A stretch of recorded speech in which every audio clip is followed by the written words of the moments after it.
Fala, meu povo, como é que vocês estão? Espero que bem. O assunto de hoje é dificuldade no casamento. Vai ser um vídeo curto, 4 horas e meia de vídeo mais ou menos. Vamos lá. É um tema que envolve a realidade, né? Se todas as relações são difíceis, se a gente tem dificuldade para lidar com o trabalho, com os parentes, com a mãe, com os primos, com o dinheiro principalmente, com a gente mesmo, né? Quem vai dizer que não vai ter dificuldade em lidar com o cônjuge, né? E para passar por esse assunto, eu queria primeiro deixar claro que precisa ficar claro que o homem e a mulher são feitos de maneira diferente, cada um com a sua particularidade, habilidade, né? Como nos vídeos anteriores aí fica claro que o Criador fez um para completar o outro. Primeiro veio o homem, e aí não era bom que o homem ficasse só, e Deus criou a mulher. E aí eu queria comentar, uma galera diz que a palavra em hebraico para mulher é ezer. Ezer em algumas traduções está como auxiliadora. E a galera usa isso para menosprezar, diminuir o valor da mulher, né? Então ela é auxiliadora, né? Como no sentido de pedreiro, auxiliar de pedreiro, motorista, auxiliar de motorista. E em algumas traduções, Ezer não é como só auxiliador, né? Auxiliadora.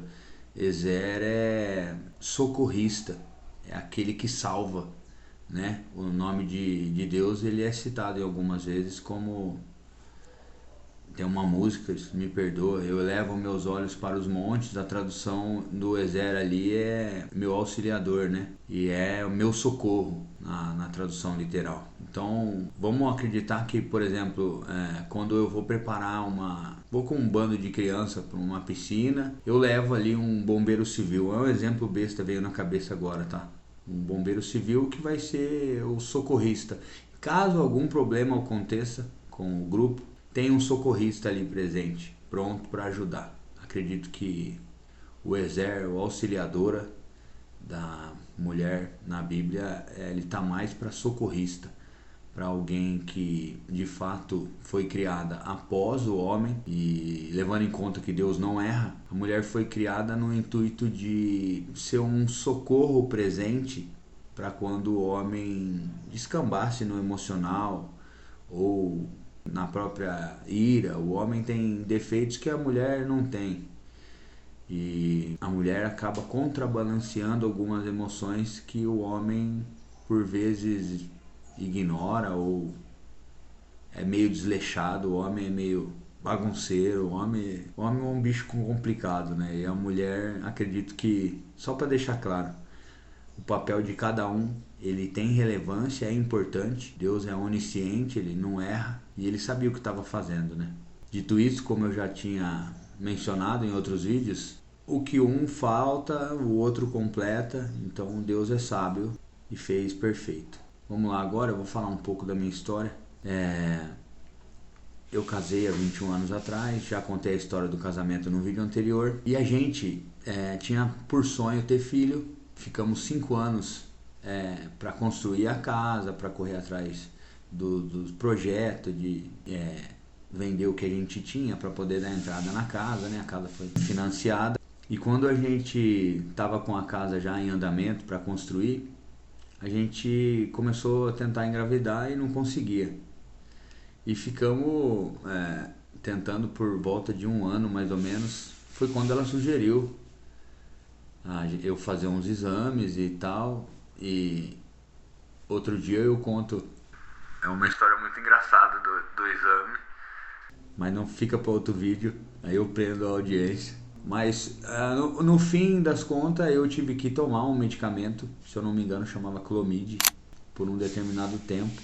E a minha esposa acabou que também um tempo depois foi atrás do médico e precisou também tomar o mesmo medicamento, mas em outra posologia. Graças a Deus veio a gravidez. Para deixar registrado, assim, foi um momento que eu temia não ser pai, eu tinha muito medo. Era já uma oração antiga, desde menino. Passava pela minha cabeça que eu não ia poder ser pai. desde muito novo, eu não sei porquê, mas Deus honrou e o momento da gravidez foi um dos momentos mais felizes da minha vida, né? Da primeira gravidez. E aconteceu que a minha esposa, ela é diabética tipo 1. Quem conhece diabético sabe que a gestação da diabética, o nenê, pela alta concentração de açúcar no sangue, o nenê acaba super desenvolvendo. Então ele cresce mais rápido, ele engorda mais, ele desenvolve mais rápido. E por causa disso, a minha esposa acabou que teve uma gestação muito rápida. A gente correu para Unicamp, era o Hospital CAISM em Campinas, aqui do lado de São Paulo. E chegando lá, foi tudo muito rápido. A hora que a gente viu, já estava nascendo e o meu filho nasceu com um probleminha. O diagnóstico diz que por causa da pressão alta, do momento ali de descompressão, ele chama hemorragia periintraventricular. Foi grau 4 no lado esquerdo e grau 2 no lado direito do cérebro. Então ele já nasceu e já foi direto para UTI neonatal. Eu lembro que eu não conseguia nem raciocinar. Era um filme de terror que estava passando na cabeça da gente. E eu lembro que a primeira reunião que uma equipe médica fez com a gente para falar sobre a situação dele, sobre o diagnóstico, disseram que ele ia ter sequela.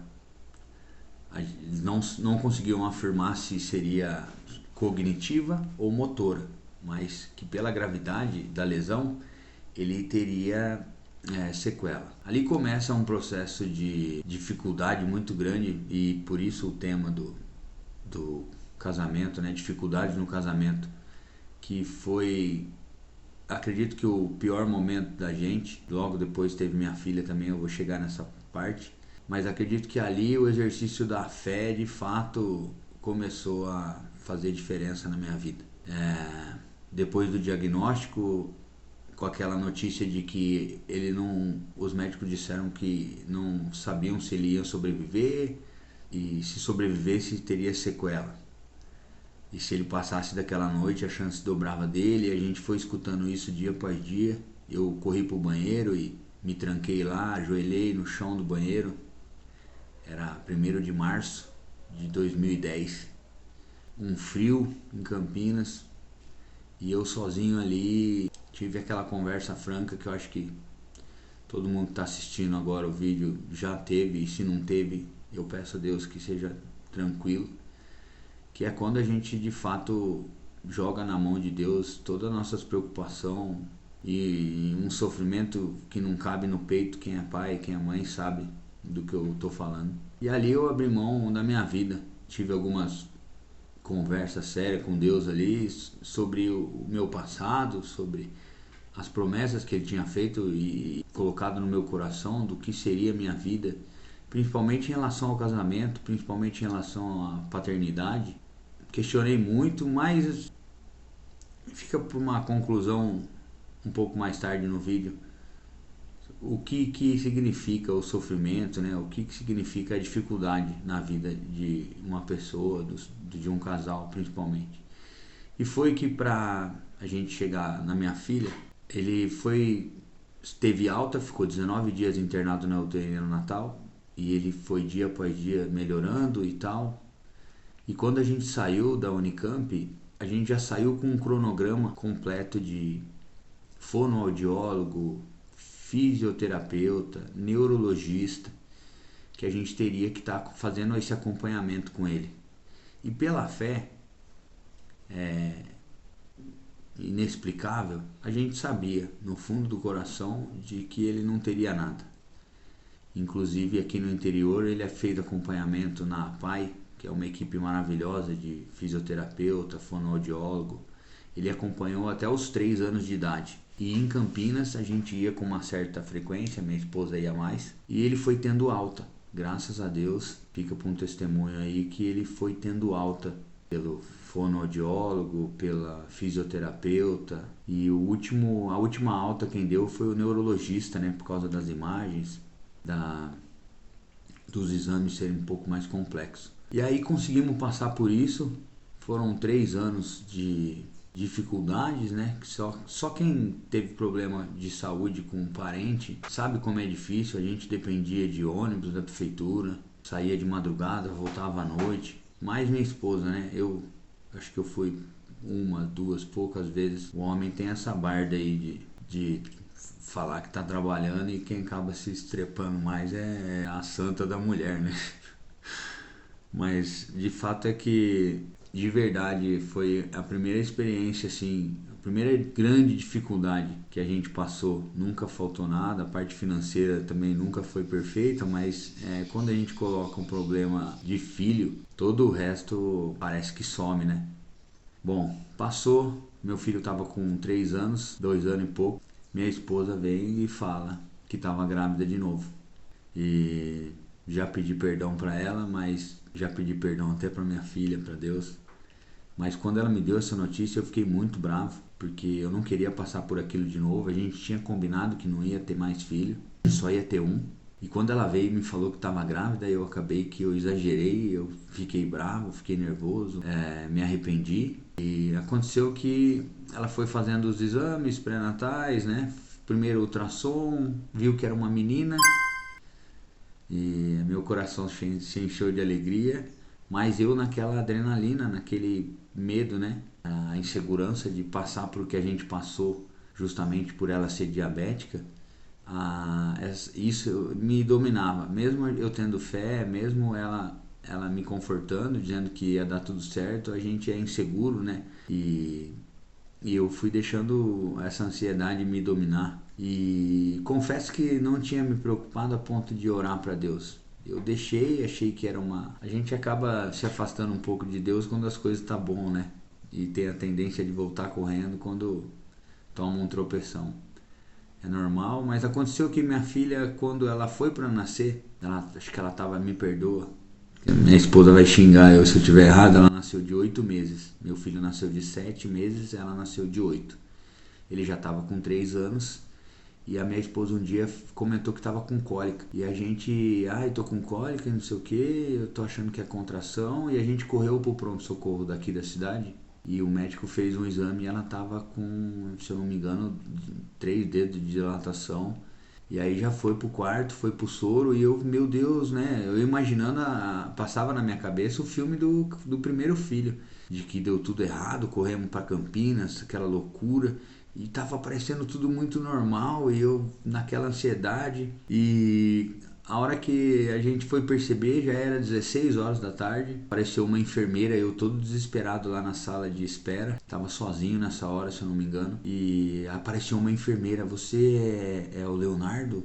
Eu já estourei os olhos desse tamanho pra mulher. E, meu Deus, né? O que aconteceu? Todo desesperado. Aí ela falou assim, não, tá tudo bem. Eu vou trazer sua filha pra você ver. Aí eu... Hã? Nasceu? Tudo bem? Como assim? Tá tudo certo? Ah, tá tudo certo e nasceu. Peraí que eu já vou pegar ela. Nossa, aí a gente se quebra, né? E aí eu peguei ela no colo e a ficha caiu. E agora até vocês vão ficar surpresos, porque a hora que a ficha caiu eu fui perceber que ela nasceu no dia 13 de agosto de 2013. Ela nasceu de parto normal, de 8 meses por causa da diabetes, e ela nasceu no dia do meu aniversário. E a hora que essa ficha caiu, eu fechei o olho, a gente estava emocionado, e aí eu falei para Deus, né? Esse aí é um cala-boca mesmo, né? Para de murmurar, porque quando minha esposa falou que estava grávida, eu xinguei ela. Eu falei que como você, aonde já se viu você fazer um troço desse? Olha o que a gente passou, e você vai engravidar. A gente falou que não era para ter filho, e eu murmurando e reclamando. E aí Deus me dá uma dessa e fala, fica quieto, quem manda aqui sou eu.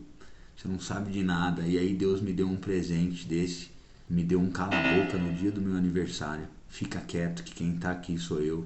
Quem manda em tudo sou eu. Eu sei o que é melhor para sua vida. É de luta em luta, né? Agradecer, e você tá ouvindo aí, você que tá assistindo, espero que você sinta um terço, um décimo do que é a presença de Deus na vida da gente quando a gente precisa de fato. E não fica murmurando, não fica reclamando, né? A história não acaba aí. A minha filha estava com 2 anos, mais ou menos. Me perdoa se eu estiver errado. Minha esposa, maravilhosa, que eu sou ruim com data. E ela teve um diagnóstico de câncer. Ela teve um diagnóstico de carcinoma de adrenal. Eu tô resumindo, tá? Carcinoma de adrenal. Em cima de cada rim a gente tem a glândula suprarrenal. Ela é responsável por produzir alguns hormônios e a regulação dos hormônios corporais. E ela teve um carcinoma, um tumor ali em cima de um desses. E como o diagnóstico foi um pouco demorado, a gente meio que demorou um pouquinho para ir atrás. Subia um trombo, que é uma raiz do tumor, subia pela veia cava e chegava até o coração. E a gente correu de novo para Campinas, para a turma do Boldrini, que é um hospital maravilhoso. Um dia eu quero fazer um vídeo lá, quero levar vocês todos lá através do vídeo, levar minha filha lá, mostrar para vocês o que é feito lá. E enfim, passamos por esse diagnóstico, o chão caiu de novo e a gente não sabia o que fazer. O coração da gente, eu narrando agora, fica apertado, você imagina na hora, né? E a gente não tinha um histórico de não estar legal com a parte espiritual. A gente sempre se teve conectado com Deus, a gente sempre procurou fazer o bem, gente. E não é suficiente, né? Não é disso que a gente está falando. Mas para você ter a noção, para vocês conseguir entender o que eu estou falando, tudo volta na cabeça, né? Tudo que a gente já passou volta de novo. E a gente questiona Deus novamente, né? Por que isso, né? Por que os nossos filhos e por que isso está acontecendo com a gente? E para concluir, que senão o vídeo vai ficar comprido, ela fez uma cirurgia complicadíssima junto com a equipe da oncologia do Boldrini. Ela fez junto com a equipe de cardiologia da Unicamp. Então foi uma cirurgia de 7 ou 9 horas, se eu não me engano. Só quem passou aquilo com a gente sabe o que a gente viveu. Graças a Deus ela saiu viva da cirurgia e seguiu um protocolo comum para esse tipo de carcinoma de adrenal. O Boldrini é referência mundial no tratamento desse tipo de câncer. E coincidentemente, ele, só para nível de informação, ele é muito comum em meninas de 0 a 4 anos de idade. E é um carcinoma também que depois de tratado com esse protocolo, ele não volta, graças a Deus. Minha filha vai fazer 13 anos, a gente faz acompanhamento no Boldrini uma vez por ano agora, só para estar acompanhando mesmo. Por fim, ela fez quimioterapia, após a cirurgia, após a recuperação, fez quimioterapia por 8 meses, se eu não me engano, e deu tudo certo. O que eu quero dizer é isso. A dificuldade no casamento, no meu caso, eu quis ilustrar problema de saúde com o filho, problema de talvez você e seu marido não consigam engravidar, talvez vocês tenham problemas com muita briga, problema familiar, problema financeiro. Eu quero concluir, se vocês me permitem, eu vou tentar ler um texto que é da época, que fez muita diferença na gente. Ele é sobre as dificuldades, mas ele é mais sobre o sofrimento. Tem algo sagrado no sofrimento. Não há alma que não tenha conhecido grande sabedoria, que também não tenha passado por grande sofrimento. Quando a alma chega ao ponto de não abrigar preocupações, quando ela pode no íntimo ter um olhar suave para com a própria dor e nem sequer pede a Deus para livrar do sofrimento, então o sofrimento já cumpriu o seu bendito ministério. A paciência conclui sua obra perfeita. A crucificação se transforma em coroa. É nesse estado de maturidade do sofrimento que o Espírito opera em nossas almas. Cada faculdade da mente, da vontade e do coração estão finalmente subjugadas. Uma quietude eterna toma conta de todo o ser. O tempo para e a gente não faz mais perguntas. Que felicidade é estar subjugado. Perdemos a própria força, a sabedoria, os planos e nos vemos nitidamente onde todos os átomos do nosso corpo, da nossa natureza, como se fôssemos um mar da Galileia sobre os poderosos pés de Jesus Cristo. Se você gostou do conteúdo, considere se inscrever no canal, ative o sininho para receber as notificações dos próximos vídeos. Tamo junto, vamos pra cima, saúde e paz, que o resto a gente corre atrás.